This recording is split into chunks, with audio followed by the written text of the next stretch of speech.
Hello, Margie. Hello. Hi there. Hello. Hi. How you doing? Good. How can we help you today? Yes, I've been struggling with my son. He's had a lot of alcohol issues for many years. How old is he? He's 26 now. 26. Where does he live? He lives with us at home, Okay. with me and my husband and his sister. Okay. He's been in and out of trouble with the law due to his alcohol abuse. He's always intoxicated and he runs into problems.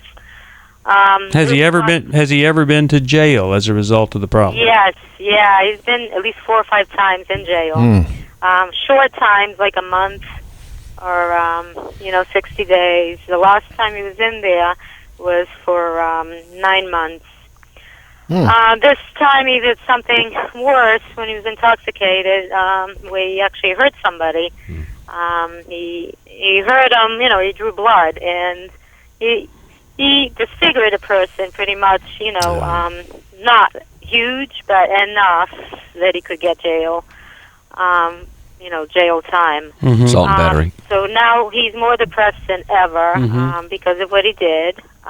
He actually was involved with a girl, and the girl and the family provided the alcohol the day that he got intoxicated. She picked him up, brought him to her mother's, boyfriend's, whatever. They're all partying, and that it led to that. But he's been obsessed over that girl for a long time, and has been the lost cause of him going to jail also because he did something related to her and the alcohol. Did he disfigure his girlfriend? Not the girlfriend, but the boyfriend of the mother. Boyfriend of the mother. Yeah. Okay. Yeah, when they were all together drinking. What did he do to disfigure him? Just curious. He bit the guy on the ear. He took a little portion of his ear, the top of his ear. And because I don't know how it happened, but he did Okay, so what's the question for us? My question is, now he's facing severe charges for that. I spent thousands of dollars already on a lawyer. We haven't gone anywhere. It looks like now it's going into Superior Court. And he is now drinking more because he lost contact with that girl. He told her to move on. Now,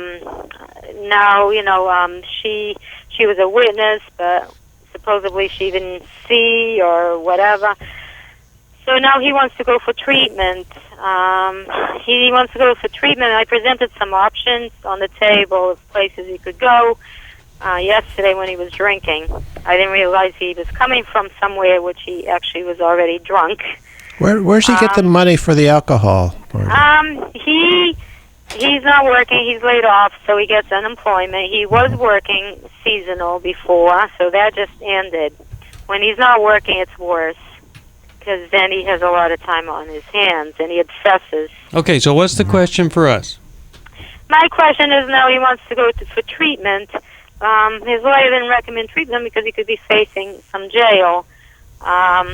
No, he wants to go possibly soon, but I didn't know if the judge will actually take him out of there, and I'm wasting our money to put him in a place. The place he's thinking where he would feel more comfortable would be like, it's not a halfway, but it's like a sober house where they actually go to meetings. And let me tell you, from what you described, he's one of the most severe alcoholics I've ever heard of. Yes, yeah. He's also on medication. Supposedly he's bipolar, but the I've been working with alcoholics for over 30 years. He's one of the most severe cases. Nothing has changed him. He's upped the ante now, assault and battery, biting, all sorts of stuff. And I would definitely tell him you can go to treatment, but you need to find a treatment center for him to go to. A treatment center? Not a sober house, not a halfway house. He needs full treatment. Now, we'll tell you about ours. When we get off the air, we'll tell you about ours. I think he should go there. That's where he ought to go, to the one that we do, because it's Christian-based. But he needs a treatment center somewhere. And there are some around your place. And it's not where he's comfortable. He's got to be someplace where... Margie? In the back, yes. Now, you're one of the worst cases of enabling I've ever heard of, too. Yeah. Okay? So what I want to say to you in a loving way is you need to get yourself to an Al-Anon meeting this afternoon. Yeah. I bet you wanted to hear that, didn't you? Oh my God, I'm going around like stir crazy because he doesn't drive. I have to take him to his appointment. No, you don't. There are buses in Tennessee and all sorts of different ways people get around. Yeah. He's also supposedly bipolar, and he's on meds, but I think the meds are not working. Okay, well, I doubt if he's even taking them. He's using the alcohol. I just want to revert back to my answer to your question. Is he needs full-on treatment, and I really think you need Al-Anon today. Today and tomorrow, and the next day you need to make it something you do for about 90 meetings in 90 days. Let me send you a Life Recovery Bible. John, before we go, you want to cover anything with Margie? Margie, I want you to. Yes. I would like for you to somehow listen to yourself on this show, because I've been sitting here listening, and Steve is so right on about your need for Al-Anon. 98% of the things you said were basically all about him, the biting, the bipolar, blah blah blah blah, and like maybe 2% was about you, and that's a typical sign of a rescuer.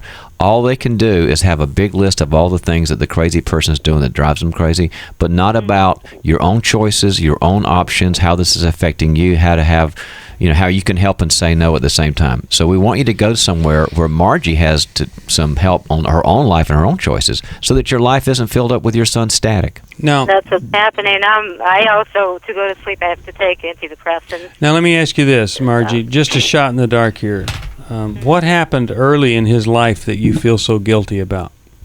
Well, his father also used to drink, and as far as that goes, he really wasn't there for him. He watched his father drink, and he wanted me to leave the father, but I said, I can't, because he changed. He stopped.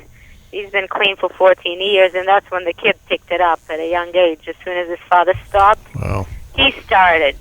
And I feel like he didn't get the attention he should have, from a male model. Okay, well, I tried to do it by myself. You're still trying to make up for that, aren't you? And it's not helping. No. It's just not getting you where you want to go. So I should tell him you shouldn't go to a sober house. You should go into a treatment center. There you go. You should say, here's the name of the treatment program I want you to go to. If you go to this program, I will help you. Okay. If you don't want to go to this program, then I don't think you really are interested in getting well. And at that point, you need to talk to your Al-Anon people about when he needs to move out of the house and then live on the street. That's the kind of things we're talking about, Marge. It's kind of like a wake-up call. But sometimes people that won't get help have to be on the street for a while. If he uses his unemployment for alcohol versus paying rent, then you essentially are buying his alcohol. Exactly. I paid so much for his lawyer that he hired. He's been giving me back but a small portion.